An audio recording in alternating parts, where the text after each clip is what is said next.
Hey to all the spooks out there, I'm Ange. And I'm Amanda. And this is Spine Chilling Chats. Welcome. If this is your first time joining us, welcome. We're so glad that you found us. Yes. If this isn't your first time joining us, welcome back. We're so glad that you came back. Yes, we love having you guys. So, okay, we're going to keep on with this December birthdays and that theme. My guy is kind of notorious, and we don't really cover notorious type of people, but I thought it would be fun to cover something kind of different, not a serial killer or anything like that. So I have Lester Joseph Gillis, also known as Babyface Nelson. You know, one of the original gangsters. He's a gangsta. Lester Joseph Gillis was born on December 6, 1908, also known as George Nelson and Babyface Nelson. He was an American bank robber who had become a criminal and partnered with John Dillinger. He helped Dillinger escape from prison in Crown Point, Indiana, and the FBI said that Nelson and the remaining gang of bank robbers were public enemy number one. So all of this takes place, majority of it is like Chicago, Illinois, Aurora, Illinois, South Bend, Indiana. South Bend? Crown Point, Indiana. Yeah. So he was nicknamed Babyface Nelson because he was short with a youthful appearance, but in his professional criminal life, his friends called him Jimmy. He was a violent bank robber and killed more agents of the FBI than any other criminal. The FBI agents fatally shot Babyface Nelson in the Battle of Barrington on November 27, 1934, in a suburb of Chicago. So about his early life, there really isn't much. He was son of a Flemish-Belgian immigrant born December 6, 1908 in Chicago, Illinois. He was first arrested on July 4th, 1921, at the age of 12. He accidentally shot a fellow schoolmate in the jaw with a pistol that he had found, and he only served a year in the state reformatory. Oh, wow. Accidentally shot him in the jaw. Yeah. He was working at Standard Oil Station in his neighborhood, which doubled as headquarters for the group of tire thieves known as strippers. So that gives it a whole new meaning. That's not what I would think. That's when he met his future wife, Helen Warziniak. Yeah. He fell into association with the strippers, the tire strippers, and acquainted himself with some of the other local criminals. One of them talked him into driving bootleg alcohol throughout the Chicago suburbs. He then became a member of the Toohey Gang. Within 2 years, Nelson and the gang specialized in organized crime, and their specialty was armed robbery.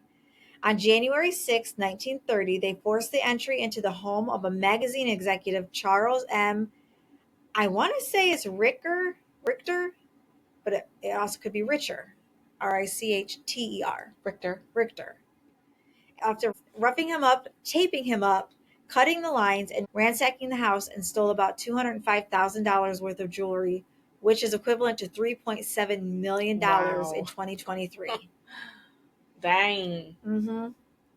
About 2 months later, they did another robbery at a bungalow of Lottie Brenner Van Bulow. This one was worth about $50,000 of jewelry. And in the newspaper, the Chicago named the group the Tape Bandits because apparently they taped, which reminded me of Home Alone. Were they Sticky Bandits? No, they were. No, because he had tape on his hand, so he said the Sticky Bandits, and he put it in the jar. But then he was also the Wet Bandits. The Wet Bandits, and he wanted to leave all the sing-song. And something else. Wasn't there 3 of them? I don't remember. The Sticky Bandits, the Wet Bandits. I just remember the Wet Bandits.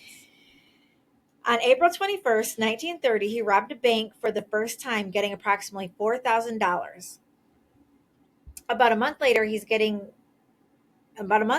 stole $25,000 worth of jewelry from a home invasion.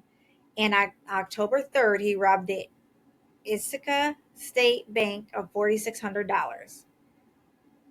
A teller identified him as one of the robbers. 3 nights after that, he stole some jewelry from the Chicago mayor, Big Bill Thompson, and that was valued at about $18,000. She described her attacker as, he had a baby face. He was good looking, hardly more than a boy, had dark hair, and was wearing a gray topcoat and brown felt hat, turned down brim. That's what he wore. Sounds like he was a pretty snazzy dresser, too. That's what I'm saying. You know, those Chicago gangsters, Yeah. there was just something about them. He and his crew were linked to a botched roadhouse robbery in Summit, Illinois on November 23rd, 1930. There was a gunfight and 3 people were killed and 3 people were wounded. And then 3 nights after that, Nelson's getting robbed at a tavern in Waukegan Road, where he committed his first murder, and he fatally shot stockbroker Edwin R. Thompson. So I'm feeling a lot of threes going on here. I don't know. Do you know, I was just thinking, it's so weird thinking about like Chicago being full of gangsters and stuff like that. When, you know, we've gone to Chicago Oh, God, all the time. handfuls of times, you know, like numerous times because we live so close. Just to imagine it Back then. that way with like gangsters running amok, you know, Right. it's hard It's to crazy imagine that. because it's such a, it really is such a beautiful place. And to think that Well, certain areas, yes. certain areas are. So maybe it could be, you know, in those bad areas where Now we just have gangs and druggies running around. Ugh. So from 1931 to 1932, this is what took place. Over the winter months of 1931, most of the tape bandits were apprehended, including Nelson. The Chicago Tribune referred to their leader as George Babyface Nelson. He got a 1-year to life sentence in the state penitentiary at Joliet. He escaped during a transfer in February 20th, 1932. He was helped by his contacts of the Tui gang, and he went to Reno, where he was harbored by William Graham, a crime boss and gambler. He used his alias Jimmy Johnson and went to Sausalito, California, where he worked as a bootlegger for Joe Parente. When he lived in San Francisco Bay Area, he met John Paul Chase and Fatso Negri. That's his name. Well, that's not his first name, but that's what they called him. Is that Fatso from Casper? Sure. Because wasn't he kind of like a gangster too? Yeah. It's Casper's uncle. Fatso. They became close associates in Rion. The next winter, he met Alvin Karpus, who introduced him to the Midwestern bank robber Eddie Bentz. He teamed up with the Bentz and returned to the Midwest the next summer. I just swallowed that gnat.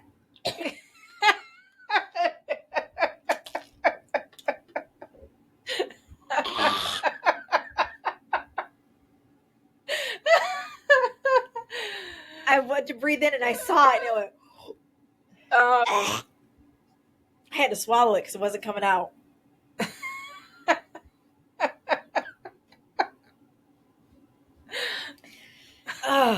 Okay. I'm leaving that in.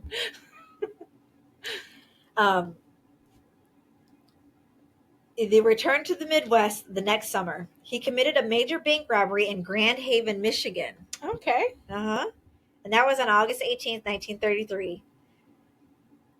I don't know if I've been to Grand Haven. I've been to South Haven. I don't think I've been to Grand Haven either. It's got a lot of stuff there.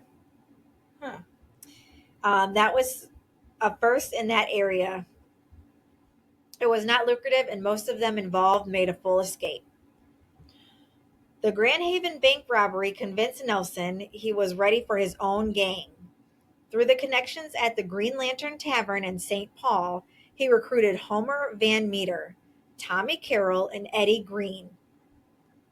With these men and 2 other local thieves, they robbed the First National Bank of Brainerd, Minnesota, of $32,000 on October 23rd, 1933, which is equivalent to approximately $753,000 in 2023. Wow. Nelson wildly sprayed submachine gun bullets at bystanders as he made his getaway after getting his wife and 4-year-old son, Ronald. He left his crew for San Antonio, Texas. While he was there, he and his gang bought several weapons from the underworld gunsmith, Hyman Lehman. One of the weapons was a .38 Super Colt pistol that had been modified so it was an automatic. He used the gun to kill Special Agent W. Carter Baum at Little Bohemian Lodge several months later. Man, that That gnat messed me trying up. to work its way back up. I don't know what it's doing. Help! Help! That was several months later. So on December 9th, 1933, local woman told the San Antonio police regarding the presence of a nearby high-powered northern gangsters. 2 days later, Tommy Carroll was cornered by two detectives and opened fire, killing Detective H.C. Perrin and wounding Detective Howell Hartman.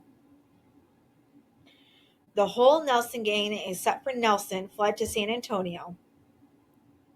Nelson and his wife went to San Francisco Bay Area, where he recruited John Paul Chase and Fatso Negri for a new wave of bank robberies in the following spring. They partnered with John Dillinger on March 3rd, 1934. Dillinger made his famous wooden pistol escape from jail in Crown Point, Indiana. The details are somewhat unclear of how all of that happened.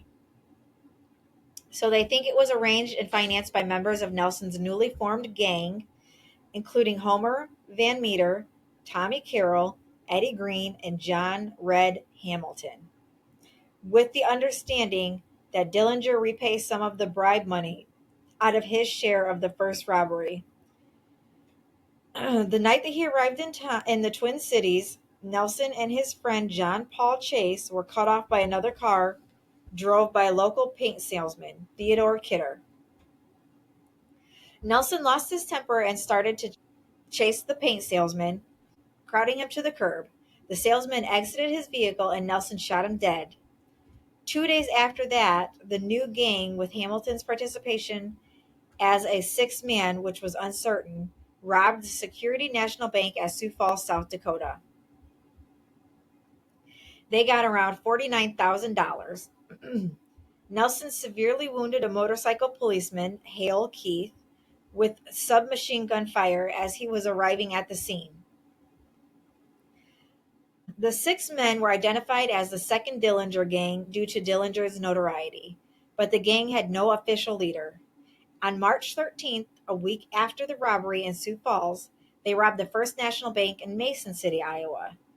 Dillinger and Hamilton were shot and wounded, but they made off with $52,000. On April 3rd, federal agents ambushed and killed Eddie Green, though he was unarmed and they were uncertain of his identity in the aftermath of the Mason City robberies. Nelson and John Paul Chase fled to Reno, and their old boss Bill Graham and Jim McKay were fighting a federal mail fraud case. Years later, the FBI determined that on March 22nd, 1934, Nelson and Chase abducted and killed the chief witness against the pair, Roy Fritz. Fritz's quartered body was said to have been thrown down an abandoned mine shaft and was never found. Quartered? That's what it says, quartered. Like they cut it in quarters? I don't know. Or maybe back then they just mean like his dead body. But it just said quartered. This is now about Little Bohemia. I thought you were going to say Little Bo Peep. No, Little Bohemia. In the afternoon of April 20th, Nelson, Dillinger, Van Meter, Carroll, Hamilton, and a gang associate, Aaron Runner, Pat Riley. They were accompanied by Nelson's wife, Helen, and 3 girlfriends of the other men, and they arrived at the secluded Little Bohemia Lodge in Manitowish Waters, Wisconsin, for a weekend getaway. They were connected to the resort by previous dealings between Dillinger's attorney, Louis Piquet, and lodge owner Emil Wanataka. Say that 5 times right? fast. Wanataka. Even though they said hi to him and they knew him, the male said he was unaware of who they were. Later that night and the next day, while the male's wife was away from the lodge with her son at a birthday party, she informed a friend, Henry Voss, that the Dillinger gang was at the lodge, and the FBI was given a tip on April 22nd. Melvin Purvis and a bunch of other, I know Purvis, Melvin Purvis and a bunch of other agents came by plane from Chicago with the gang's departure coming up. They attacked the lodge quickly and with little preparation. Without notifying or obtaining help from local authorities, Wanataka offered $1 dinner specials on Sunday nights. The last crowd was estimated of 75 people that were leaving as the agents arrived. On the front driveway, a 1933 Chevy Coupe was leaving at the moment with three customers, John Hoffman, Eugene Boyer, and John Morris.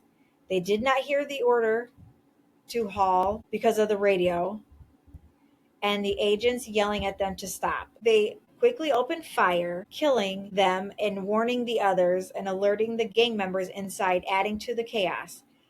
Pat Riley returned to the lodge after an out-of-town hearing with Van Meter, accompanied by John Hamilton's girlfriend, Pat Charrington. These names, Yeah. I mean, like, they're kind of cool.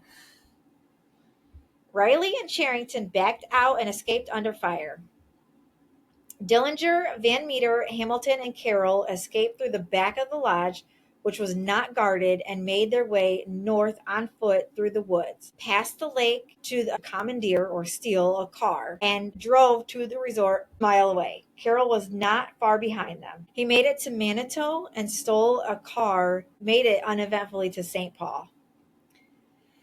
Nelson, who was outside the lodge in a different cabin, attacked the raiding party head on, exchanging gunfires with purpose before retreating to latch under a return volley from other agents. He slipped out of the back door and ran in the opposite direction from the others, emerging from the woods. 90 minutes later, a mile away from Little Bohemia, he kidnapped the land couple from their home and ordered them to drive him away. They did not like the speed of the car, so they ordered them to pull up to a brightly lit house where the guy who lived there was a switchboard operator. Allen was unaware of what was going on and quickly found the authorities at one of the managers to report a suspicious vehicle from his home. Nelson had entered his home, taking the Corners hostage, and arrived hostage, and then arrived with his brother-in-law, George Laporte, and a large employee, while the fourth man remained in the car. Okay, so they took all of them, taking the Corners hostage, his brother-in-law hostage, and a large employee. They were also taken in another prisoner. Nelson ordered Corner and a meal back to the vehicle, where the fourth man remained unnoticed in the back seat. Getting ready to leave with the meal, driving at gunpoint, another car with two federal agents, W. Carter Bond and Shay Newman, as well as local constable Carl Christensen. Nelson asked the agent who they were, and they told him, and Nelson quickly fired his automatic pistol, severely wounding Christensen and Newman and killing Baum, who was hit 3 times in the neck. Nelson was later quoted as having said that Baum had him cold and could not understand why he had not fired. He found out later that the safety lock was on Baum's gun. He had the safety lock on. Nelson stole the FBI car, and then less than 15 miles away, it got a flat tire and became stuck in the mud. As he attempted to change it, he successfully did that and started back on foot as he wandered into the woods and took a resident and a Chippewa family and their cabin for several days before making his final escape So in another right. So he fixed the a flat tire. tire and then he continues on foot? I think it's because it was stuck in the mud. He got a flat tire and became stuck in the mud as he attempted to change it. He successfully did that and he started back on foot where he wandered into the woods. So I'm thinking maybe because it was stuck. I don't know. Uh, in another stolen vehicle, with now an agent and an innocent bystander dead and more severely wounded, including two more innocent bystanders, as well as the complete escape of the Dillinger gang, the FBI became under severe criticism that was cause for the director J. Edgar Hoover's resignation and a widely calculated petition to Manny Purvis' suspension. At the time of the Little Bohemian shootout, Nelson's identity as a member of the Dillinger gang had been known to the FBI for 2 weeks after killing Baum. Nelson became nationally notorious and was made a high priority target for the Bureau. The focus on him and the murdered agent served to deflect some of the intense criticism directed at Hoover and Purvis following a Little Bohemia debacle. One day after the Little Bohemian raid, Dillinger, Hamilton, and Van Meter ran through a police roadblock near Hastings, Minnesota. Drawing fire from officers, their ricochet bullets shot Hamilton in the back, fatally wounding him. Hamilton reportedly died in hiding on April 30th or May 1st, 1934, and was secretly buried by Dillinger and others, including Nelson, who had rejoined the gang in Aurora, Illinois. On June 7th, Tommy Carroll died while trying to run from the police and in Waterloo, Iowa. Carroll and his girlfriend Jean Crompton, I think that's funny, Crompton, who had been arrested and tried with Helen Gillis for the Little Bohemia that had become really close to the Nelson. Carroll's death was very personal to Nelson and his wife, and they went into hiding for weeks. Although they were in Chicago, it says that their movements were not quite confirmed. They're dropping like flies over there. Mm-hmm. They lived in a tourist campus. They lived in tourist camps while still secretly meeting with family members. June 27th, the errand runner of the gang and Little Bohemia fugitive, Pat Riley, was arrested in St. Paul, Minnesota. On June 30th, Nelson, Dillinger, Van Meter, and one more person robbed the Merchants National Bank in South Bend, Indiana. That's right where we live. Mm-hmm. Like literally 5 minutes away. Yeah. One of the persons involved was believed to be Pretty Boy Floyd. Pretty Boy Floyd. According to eyewitnesses and Joseph Fatso, that's his first name, Joseph Fatso Negri, another rumored person was Nelson's childhood friend, Jack Perkins. Perkins was tried for the robbery and acquitted. During the robbery, there was a policeman, Howard Wagner, who was directing traffic. He was the first one there on the scene and attempted to get his gun and was shot by Van Meter, who wasn't inside of the bank but on the outside. Nelson also exchanged gunfire with a local jeweler, Harry Berg, who shot Nelson in the chest, but he had a bulletproof vest on. Oh. As Berg, the jeweler, went back into his store, Nelson was still shooting at him and accidentally hit a man in a parked car, and he was wounded. Nelson also got into a fight with a teenage boy, Joseph Pawlowski, who tackled him until Nelson or Van Meter pistol whipped him. Then Dillinger and the man identified as Floyd, Pretty Boy Floyd, which was also unconfirmed, came from the bank with the tax containing $28,000. They brought 3 hostages with them, including the bank president, to deter the gunfire from the 3 policemen. But the policemen fired anyway.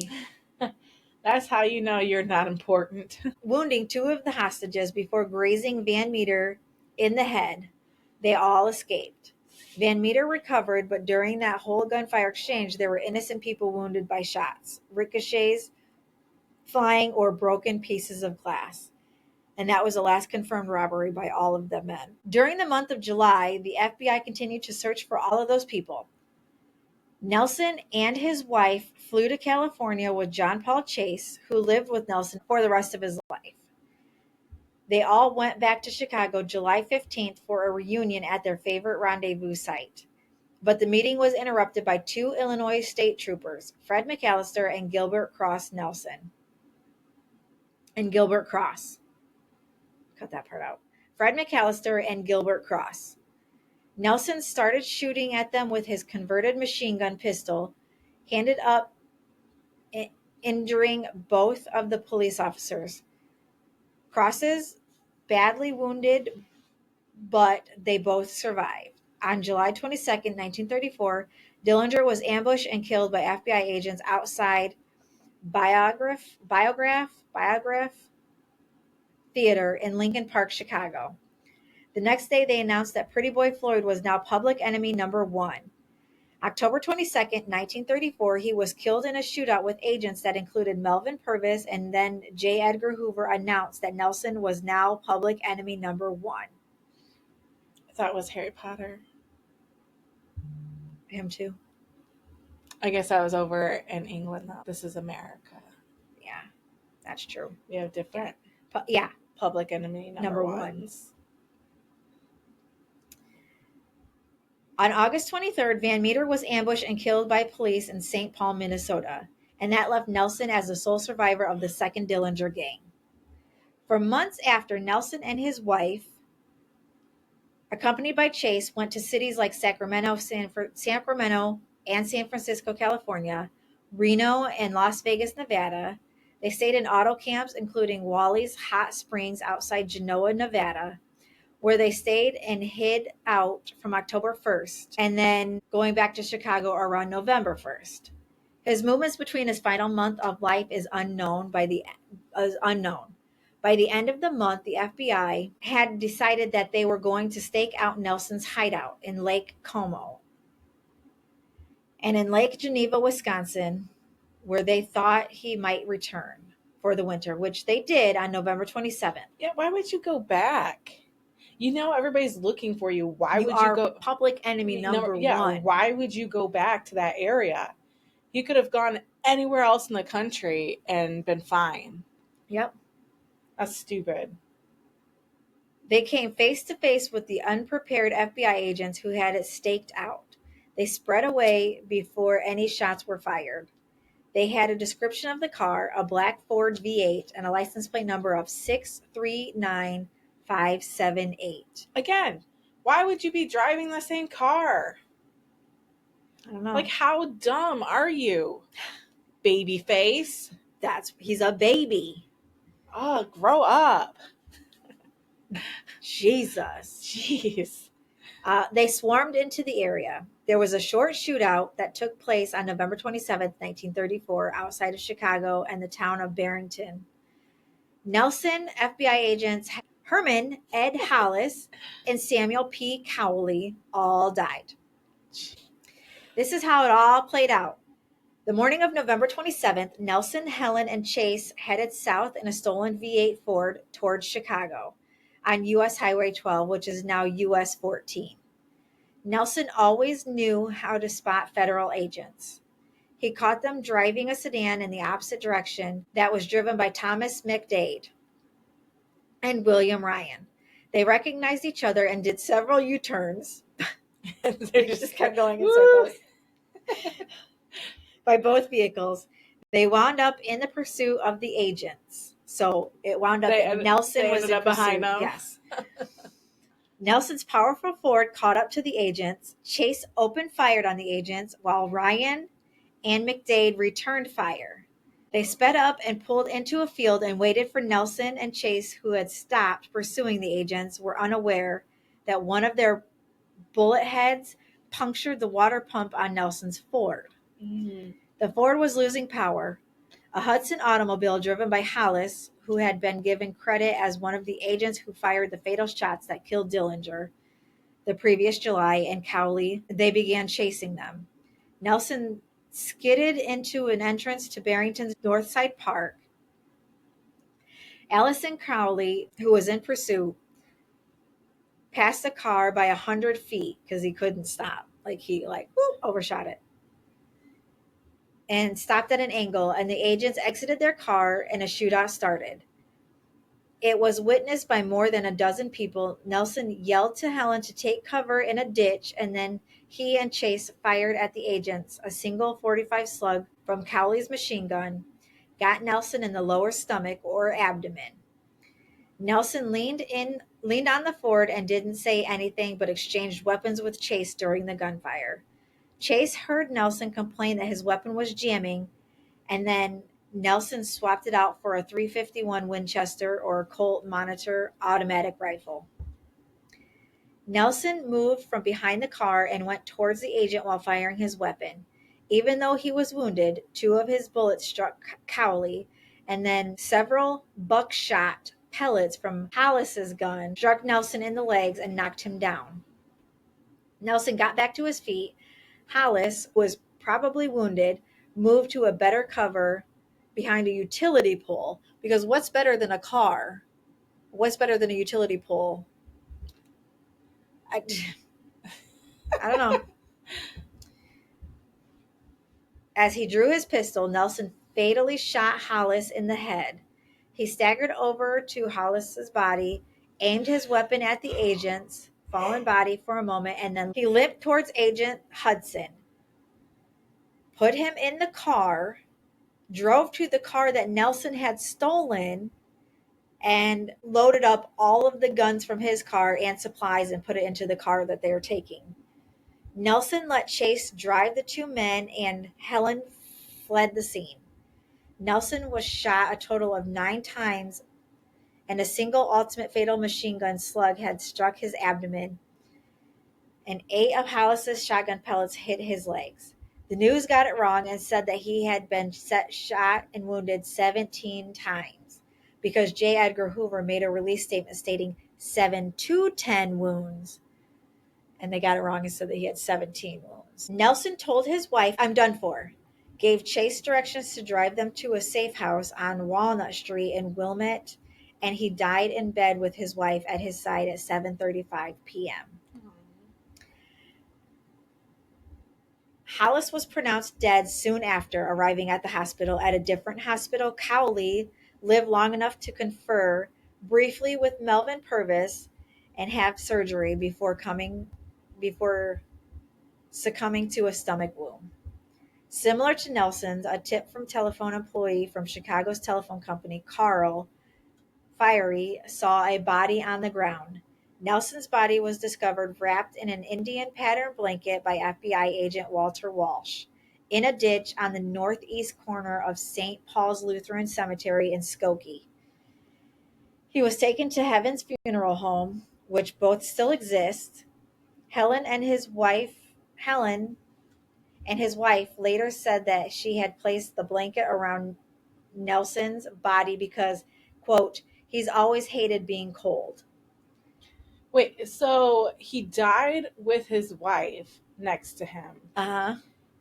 and they still just dropped his body off In a ditch. like a piece of trash, Yep. instead of, But she covered him up because he always hated being cold. like, why wouldn't you, like, they're not gonna, even though he was, a criminal, they're not gonna stop you from giving him a funeral. Right. I don't understand that. I don't know. That's just, I I didn't understand that either, because he was in bed. His wife wasn't a fugitive. Yes, she was. Oh, she was? Yeah. Oh, okay. Yeah. Still contact a different family member that's not a fugitive. Yeah. To take the body. Yeah, and exactly. bury him. And drop him off on the side of the road. The newspaper is reported, and by the order from J. Edgar Hoover, quote, "find the woman give her no quarter," end quote. The FBI had issued a death order for Nelson's widow, who wandered the streets of Chicago for several days. She was described in the newspaper as the U.S. first female public enemy. She surrendered on Thanksgiving Day.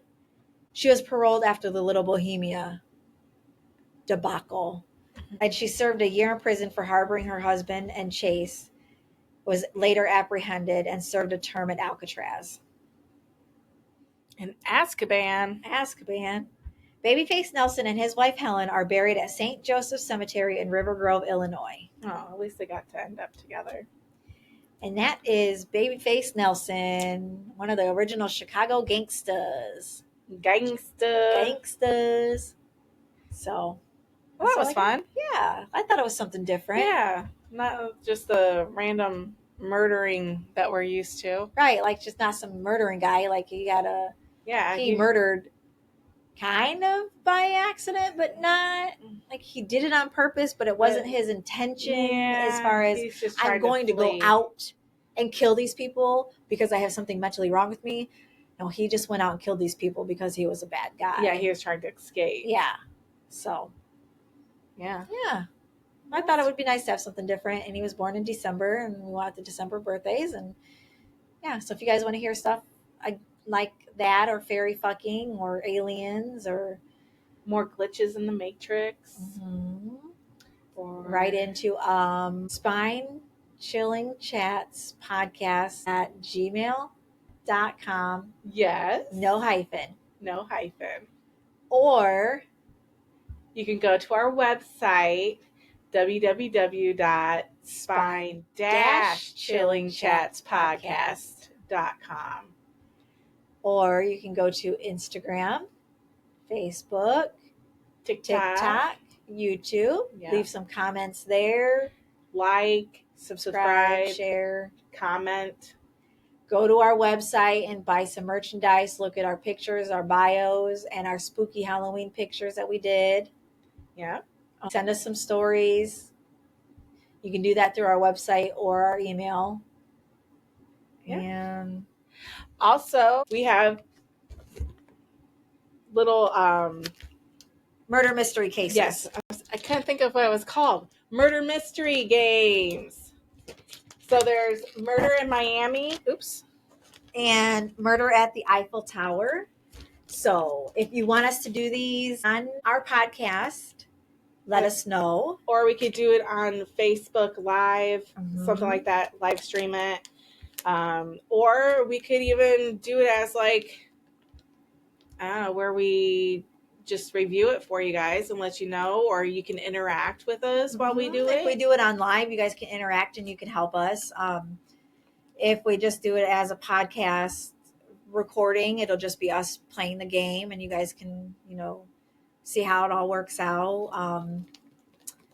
Yeah, we can test our detective skills and our murder brains. Yeah, see how much all of our research has helped.